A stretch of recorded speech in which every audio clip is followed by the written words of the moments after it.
You're listening to the Grind Line Podcast. What's up, and welcome to another episode of the Grind Line Podcast. You're listening to episode 322. I am your host, Greg. I am here tonight with Tyler. And okay, the Red Wings won, Tyler. They won a game. They actually beat the Dallas Stars pretty handily, and it was a really good effort by the kids. But how you doing tonight? I'm doing good. I wish I would have caught a lot more of that game. I actually started playing beer league hockey again, and I was on the ice last night, so I missed that. I guess it's a good win. I mean, any win is better than none, but at this point, I guess it doesn't really matter. It was good to see Patrick Kane played in his 1300th game. Is that what it was? Yeah, it was Patrick Kane game number 1300, which is a huge milestone. And we had No talked doubt. about we've talked about Patrick Kane at length this season. He was unlocked again by he played really, really well last season, started this season off slow under Newsy, seemed to be unlocked again under McClellan. And me and Ryan talked last episode. I wouldn't mind bringing Patrick Kane back for, I said, at max, like a 3-year deal that would take him to his age 40 season. Maybe he retires before that and you get the out, but I have no reason not to bring Patrick Kane back. He's been a dynamic player for this team. Even if he becomes a power play only guy, I don't see why you wouldn't try. Yeah, I mean, the thing about Kane is, I mean, his age obviously, but he seemed to fit in. He's fit in with the team, as a whole. He's fit in with DeBrincat, which obviously they were friends back in Chicago and all that.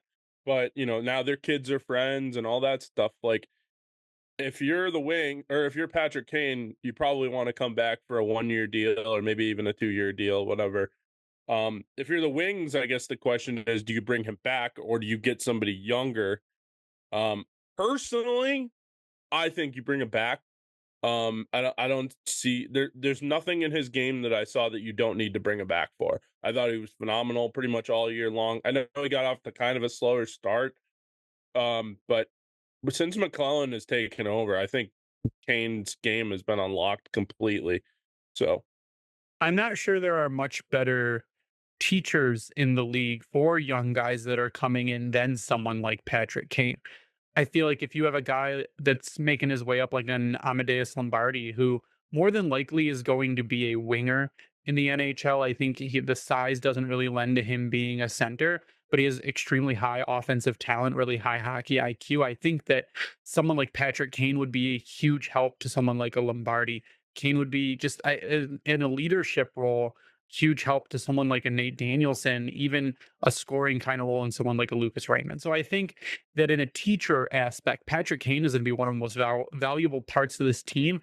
And even after, if he retires and you could get him to stay here and maybe not be lured back by Chicago, if you could get him to stay here in a coaching capacity or a player development capacity, I think that would be huge as well.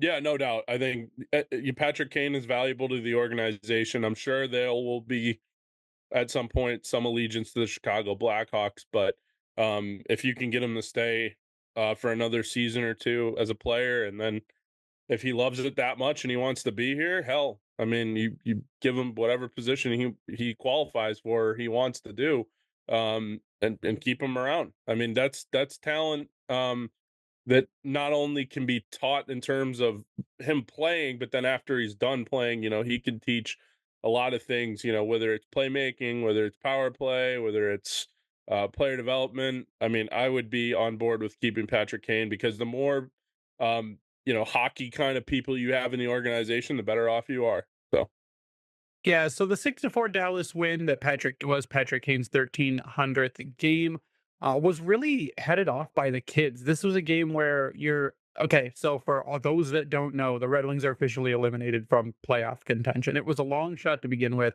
We are on our way there, and we've been finally eliminated. But this was a game that you look at now. What you're looking at is developmental stuff. Who are guys that look at the final stretch here, know they have nothing to play for, but say, fuck it, I'm playing for pride. I'm playing for this team. I'm playing to make this team next year and to just go out and still overperform when they really don't have anything to play for. And Lucas Raymond got off the schneid as a goal and 2 assists in that point and looked phenomenal. Moritz Seider had a goal and 2 assists in that game against Dallas and looked great. Berggren had a goal and an assist. Dylan Larkin had 2 assists. This was a game where a little bit too late, Larkin and Raymond kind of have a resurgence and come back. And Ray was on fire. Mo was out there. Mo scored, didn't look happy because he knows the position that they're in.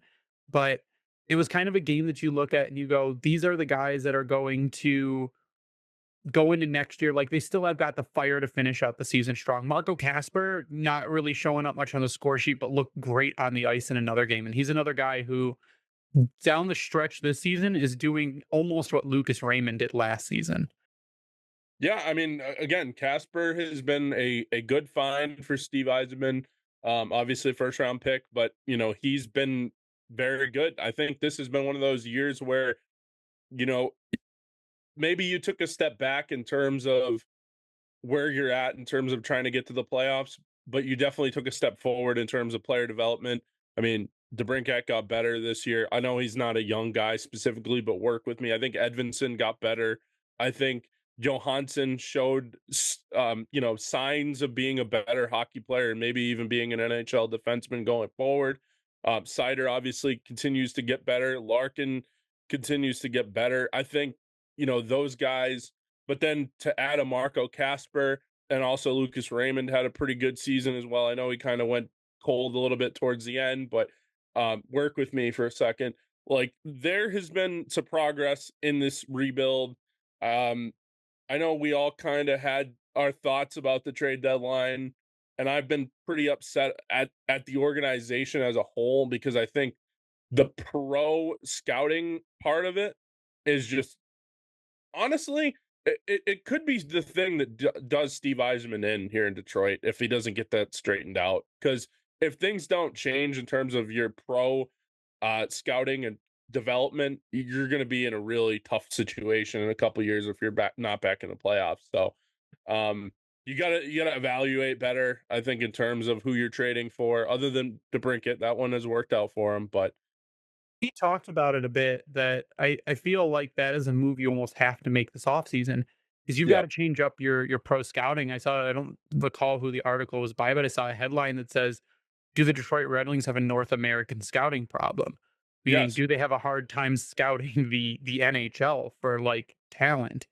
And it looks like it could be the case. I mean, there were guys, the people complain about Tarasenko, and yeah, Tarasenko was slowing down last season, but no one I think thought he was going to be as not impactful as he's been this season. And he's got another year left on his contract. Could he turn it around? Sure. Do I expect him to? Not really. Do I expect him really to even maybe be on this team next season? Maybe not. If you could move him off, I think a contender would take someone like Tarasenko in a depth role if you ate some salary. But I think it's the story of this season is the kids. That's what the story is. And that's what the story should be. You had what? 4 rookies. You had Soderblom, you had Edvinson, you had Casper, you had Johansson playing basically all their full first seasons. And Albert had a goal last night too. And I think there's maybe some sneaky offense in there.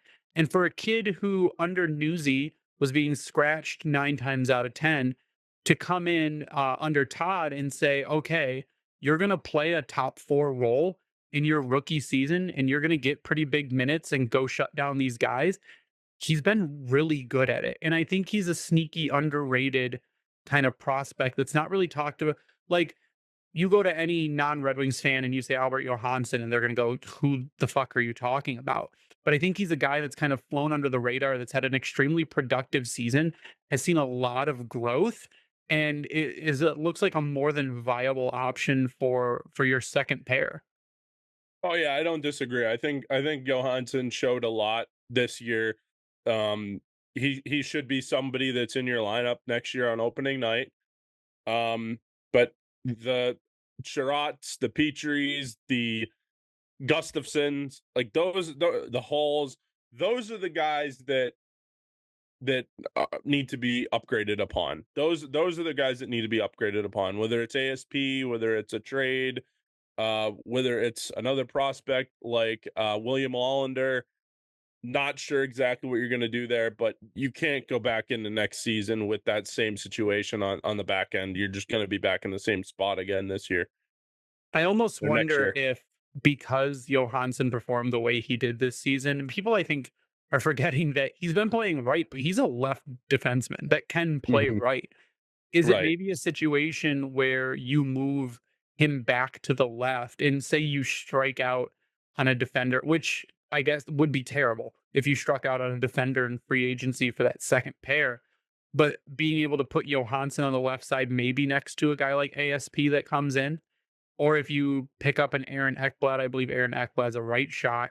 You put He Aaron is. Ekblad on that second pair, let Sandim Pellikka kind of marinate and GR get his feet wet, and you put Johansson back on the left side on the second pair. Maybe he's even a little more effective, which honestly it would be more impressive. I agree with that. I think that, playing a little bit of defense in my lifetime, being a lefty playing on the left side, there's pros and cons to it. It's easier to get the puck out because you're on your forehand instead of being on your backhand, or I guess you're still kind of on your forehand when you're on your right side, but it's easier to get it off the glass. Where on the left side, it's easier to just make a pass to the The middle. transition's a little harder when you're playing your offside.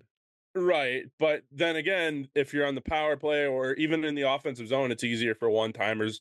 People that play Chell know exactly what I'm talking about. Lefty on the right side, righty on left side, easier one-timer situation. Obviously, a little bit different in real life, but it's kind of the same precedent where, there are benefits, pros and cons to being on each side, playing each side.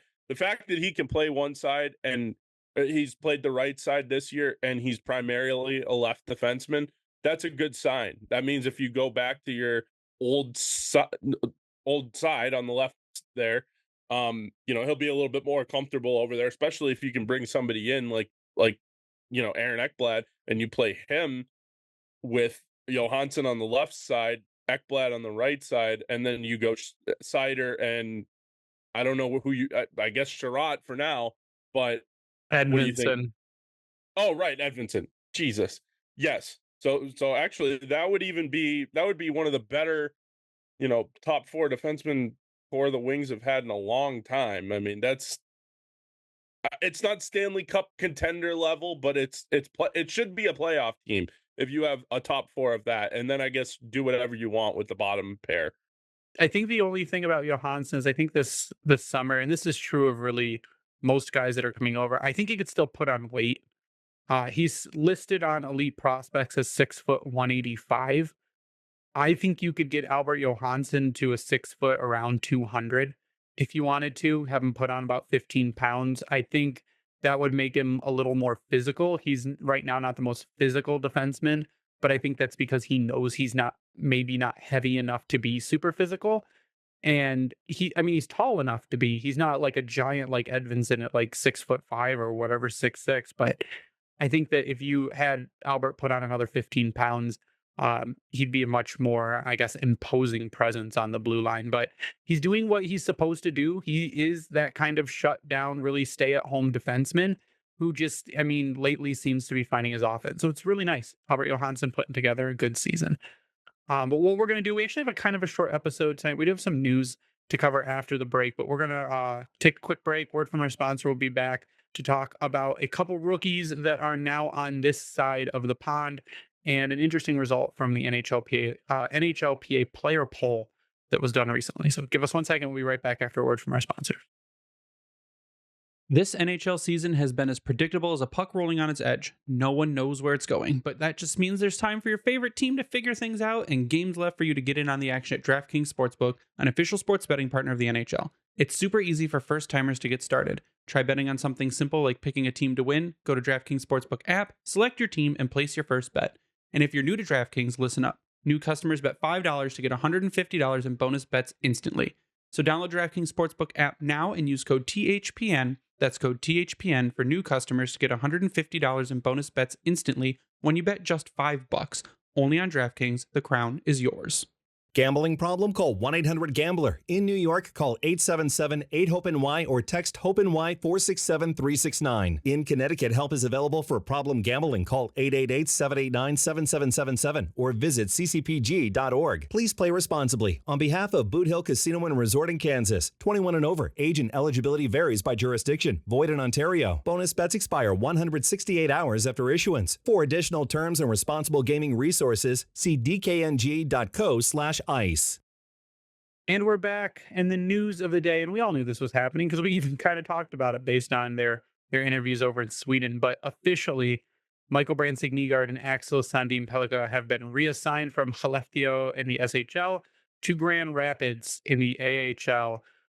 Neither will be playing in Detroit this season, but they are going to help the Grand Rapids Griffins in their playoff. I mean, right now they're locked in. The Griffins are making the playoffs, but I believe they are also still fighting for seeding over in the AHL. So far this season, Axel Sandin Pellikka in 46 games played had 12 goals and 17 assists for 29 points, and in 11 playoff games had 1 goal and 7 assists for 8 points. Michael Brandsegg-Nygaard in 42 games had 5 goals and 6 assists for 11 points, and in 11 playoff games had 4 goals and 2 assists for 6 points. He made his way up toward the top line in the playoffs, was performing exceedingly well. I had tweeted at one point that Brandsegg-Nygaard looks like that playoff style player. He has a hard shot, but he is also very physical. In a league where you can't be super physical because like fighting is not allowed, and like it's not, that's why they call them soft Euros, which they're not really. But the SHL is not known to be a super physical league. I think he's the kind of guy that will fit in super well in the AHL. No, I think it's good for Brandsegg-Nygaard and ASP to come to the Griffins in the middle of a playoff race. Obviously, albeit the beginning of their playoffs, the Calder Cup playoffs. They could use it. I mean, they don't exactly have the greatest goal scorers of all time on that team. And then obviously, it'd be great to see those guys, go on a long run in the Calder Cup playoffs and get some experience. And honestly, I mean, get some experience here in North America. I mean, the rink is a bit bigger that they play on, the international size rink that they play over in Sweden. And it'll be good to see them get some experience up here before training camp next year. Yeah, I think ASP is the one that most people are keeping the eye on because I have said for a while now, I think he can make the jump to the NHL. I think his game translates really well. He goes as your power play 1 guy, maybe not immediately, but I think through the season ends up as power play 1 simply because he's such an offensive threat that's where you're going to want him, especially like imagine having ASP and Patrick Kane on the power play. Like it's crazy how much offense could be generated that way. But Brandsegg-Nygaard, I And think, is Lucas the one Raymond guy. and Dylan Larkin. Yeah, exactly. And DeBrincat and Larkin and Raymond. Like if your top power play is DeBrincat, Larkin, Raymond, Kane, ASP, that's crazy offense right there to a power play that's already been really good this season. But Brandsegg-Nygaard is the one that kind of had a decision for the season. Would he go to Sweden or could he stay in Grand Rapids? And in Sweden was the choice. So I think it's good. He played with men. He played a full season, his first season in a men's league, and a little closer to home. So it's probably a little more comfortable for him. But I'll be interested to see what they do with the Griffins. And if you don't have an AHL TV membership or whatever, Flow Hockey has access to AHL games. And I think if you don't pay for a full year, it's like $30 a month. So you could go just watch the Griffins starting their next game, I believe, is tomorrow, through the rest of the season in the playoffs. So that's what you're going to want to be watching going forward. Or you could have great friends like I do. I have a friend that lives out in Arizona, and he is a Tucson. Well, he's from here, but he became a Coyotes fan, and now he's a Tucson Roadrunners fan because he doesn't have a team there anymore. And he obviously can't go to all the games, so he has the AHL TV through the Flow Hockey, and I get to use it. So it's nice. Lucky you. For those that are not familiar with Brandsegg-Nygaard, when he was drafted, his draft profile states that Michael Brandsegg-Nygaard is a gamer, far from just holding his own. Brandsegg-Nygaard bullied his opponents most nights. He went into every retrieval seeking out contact and almost always connected.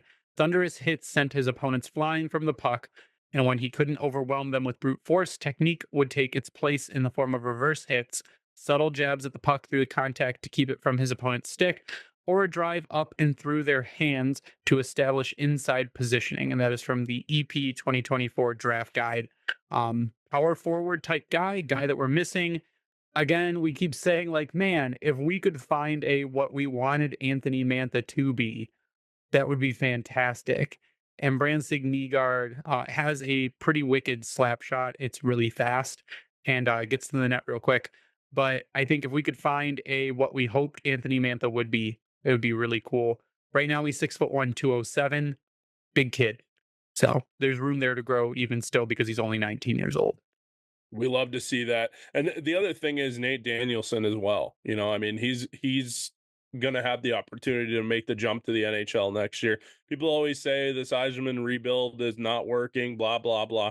Well, I saw somebody on a poll today say something about the prospects are not developing. I think you commented on it too. There was a Sportsnet article I'm where like, one of the headlines was something to the effect of the Detroit Red Wings struggle to develop prospects, which if you read that, you go, okay, I really don't have to read anything else in this article because clearly you didn't do your homework. come on, man. That's just a lazy take. That's the same. That's just a lazy take. I'm sorry. It just is. The same thing of people saying that if his name wasn't Yzerman, he wouldn't be the general manager. That is bullshit too. Yeah, you mentioned Nate Danielson. Nate Danielson right now in 68 games played in Grand Rapids, 12 goals, 27 assists for 39 points. That's a solid first season in the AHL. And he's another one that as the season went on, his confidence went up and then he got better. Like he was providing more offense as the season went on. So those the two guys, Branson Nygaard, Sandy Pellica, will probably make their debuts, I would think, tomorrow, if not the following game, because they were reassigned today. So ASP in his interview was like thanking Hleftio. That's basically like a hometown team for him for like keeping him around for so long, and like was tearing up as he was talking. He's got a lot of passion for the game, a lot of passion for the team he's playing for, which would be really cool when he's over here in Detroit. The last thing we want to talk about tonight, the NHLPA had a poll, and one of the results really stuck out to me. So they asked the players, like, what is one PWHL rule that you would like to see brought over to the NHL? Like, what would you like to adopt? And 24.36% of players polled, so almost 1 in 4, says they would like to go to the 3-2-1 point system, which means a regulation win gets you 3 points, an OT or shootout win gets you 2 points, and an OT or shootout loss gets you 1 point. We have talked about this over and over again, and it sounds like the players are on board, or at least some of the players are on board. I almost wonder if this would make some general managers kind of push it to Bettman to say, hey, the loser point sucks. Let's even the playing field a little bit. People argue that it will mess up stats, but I think an even playing field, like fuck the stats. We want it to be a little more fair, I think. I'm kind of indifferent about this. I'm not super against it. I'm not super for it. I kind of like the game the way it is, but I mean, if you're gonna tell me that it's gonna improve it, fine. You know, the only thing is, and you kind of just alluded to this, but like that Boston record that they broke, that was 120 points or whatever it was. I mean, if you have a team that's anywhere even close to that, and you get 3 wins for regulation wins, you're going to break that record. So, I mean, I guess that's the only thing. But if you don't care about that kind of thing, then, I mean, hey, I have nothing against it personally. Well, if you look at the standings right now, the Montreal Canadiens have 11 overtime losses, followed by Boston at 9, Tampa at 8, Red Wings at 7. 39 wins on the season for Montreal, 38 wins on the season for Detroit. If you factor in math, it's a lot closer in the standings based on the loser point. Same thing. I mean, New York Islanders are the king of the loser point. They have 12 this season. Pittsburgh Penguins have 12 this season. Utah has 13. Vancouver and Calgary both have 14 overtime losses. I mean, if you if you factor in and make wins, actual wins in regulation worth more, I think you see teams fight a little harder to end the game in regulation.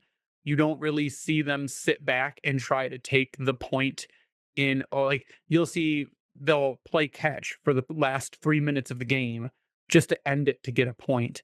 I think you see a little bit more intensity to try to pick up extra points and stop your opponents from getting points at all. So I think it might bring a little bit more intensity to the game. I think it is a more leveled system that really rewards players for dominating in within 60 minutes or playing better than their opponent within 60 minutes and being able to pick up an extra point for doing so. So I like the 3-2-1 system. I don't hate it. I do think that they need to do something about the overtime format itself. I think that you need to go to 7 minutes or 8 minutes of 3-on-3. I don't know why you can't just go to 10. I know players are like, oh, it's too much more hockey. It's 5 more minutes of hockey. And how many extra games, how many games do really go to overtime? Well, Bettman already basically said that they're not going to do it. So They're not going to go more than 5 minutes. yeah, they're not going to change basically the overtime, the 3-on-3 overtime, like amount of time played. I don't understand why. He says it's too taxing on the players or something to that effect. I think then at that point, just bring back ties. Like, end it there. Sorry, you tied. You each get a point. It's done. Yeah, I don't know. I mean, I guess I'd rather have the shootout than the ties, but I hate both, to be honest. All I mean, options suck.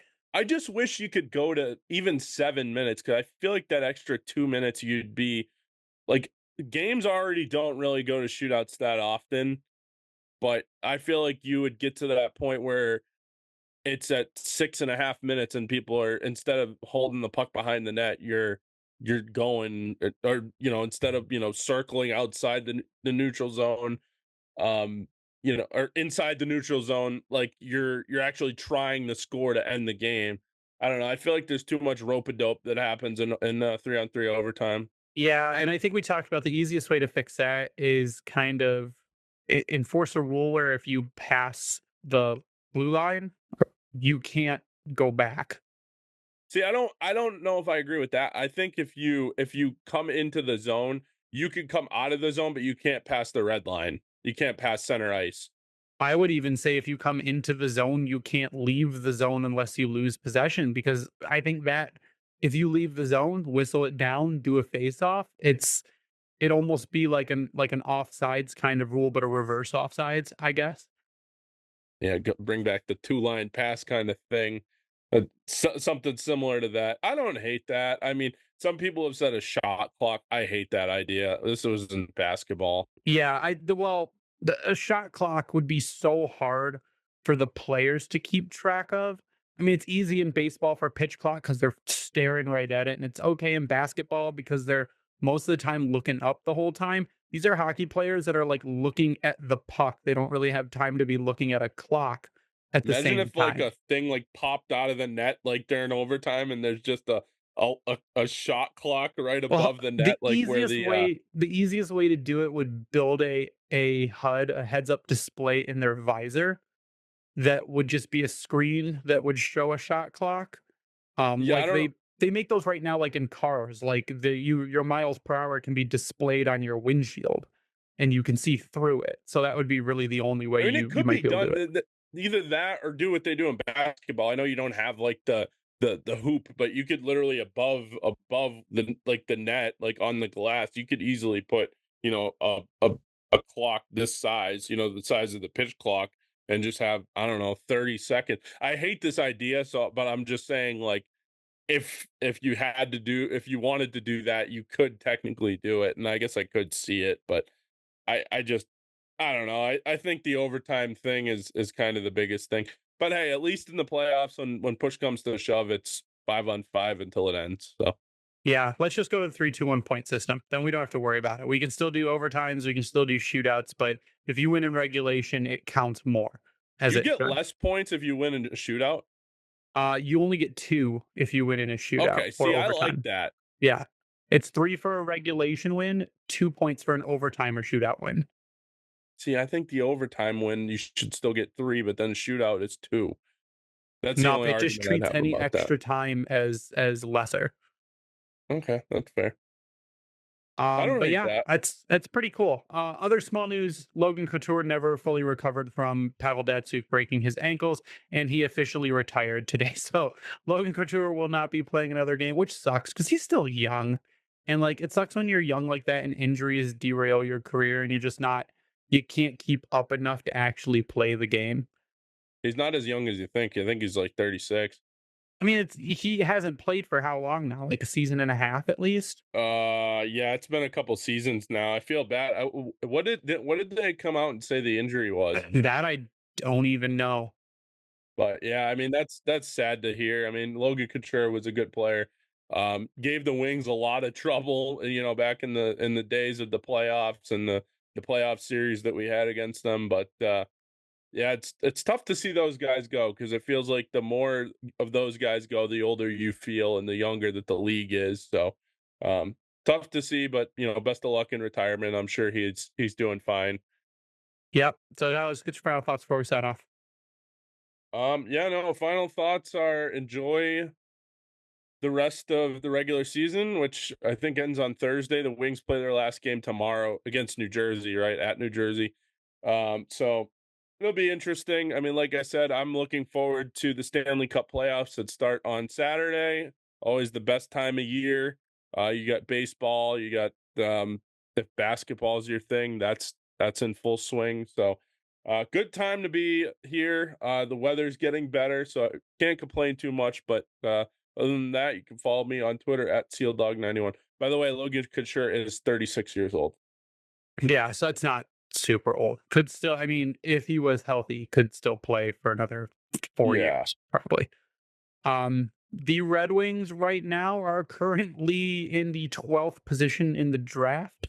It looks like the lowest they could drop if they lose out and the Rangers and Islanders win out. The Red Wings, the lowest it looks like they could pick without winning the lottery is, or highest, I guess, is 10th. Although I did sim 2 lotteries, and on the second sim, we jumped to the second overall pick. So I think this is a season you might see Yzerman maybe get a little crafty and try and package some stuff together to move up into the top 5. You've got a guy like Berggren who has not shown what we really wanted, but I think there's still offense there that you may be able to package as RFA rights and a pick to move up. Um, you've got some prospects that you might be able to package with a pick to move up. I think this is a season where if you're really wanting to finish this rebuild through the draft, that you need to be picking in the top 5, at least this season. So maybe we'll see what happens. You can follow me online at Bringing the Wing. You follow the Grindline Podcast online at Grindline Pod. We give a shout to the Hockey Podcast Network for hosting us and spreading us around. Vintage Detroit, which is the only place you should get your Detroit jerseys from and worked on, and where we have an exclusive t-shirt collection. So if you go to Vintage Detroit's website, you click on the Keep It Local tab, click on the Grindline Podcast. You can find all our shirts there. And I'm going to try and, I guess, with some rookies coming in, maybe think of some new shirt ideas as well. And we would love for you to go over to YouTube, search the Grindline Podcast, find us, sub, and turn on notifications. You'll get notified whenever episodes goes live. And we would love for you to like the video as well, get us a little bit more exposure. But that's going to do it for us tonight. So for Tyler, I am Greg. You stay classy, Hockey Town.